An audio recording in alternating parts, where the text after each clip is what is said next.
Sure, not in an expert way, but it's a statute that requires people who are acting as agents of a non-U.S. government to register with the United States.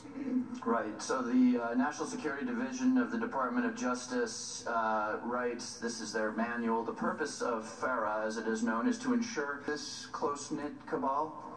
In a general sense. And if they go way back with Vladimir Putin, do the chances increase that they might be connected with the KGB, as is asserted by Professor Dawisha? The longevity of the association can be a consideration. And the KGB was the Russian intelligence service under the Soviet Union, right? Correct. And the Ukraine was part of the Soviet Union?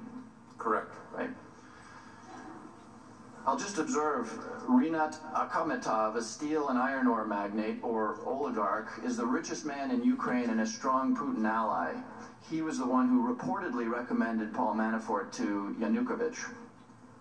Mr. Comey, last set of questions for me. I have a report that appeared in CNN yesterday. The headline is, former Trump campaign chief Paul Manafort wanted for questioning in Ukraine corruption case.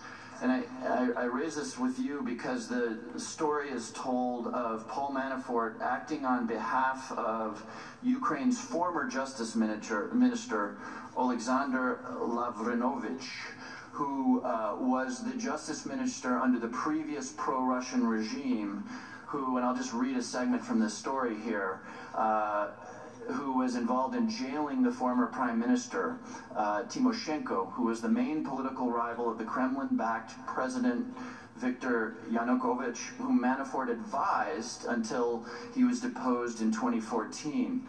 Tymoshenko was released from jail at the same time that Yanukovych was ousted. Many saw her sentencing as politically motivated by the pro-Russian government. In response to the deteriorating international climate, Ukrainian prosecutors say Manafort drafted a public relations strategy that included hiring Skadden Arps, an American law firm, to review the Tymoshenko case and show the conviction had a sound legal basis. The story goes on to talk about the transfer of over $1 million, potentially illegally, from Ukrainian coffers to Skadden Arps.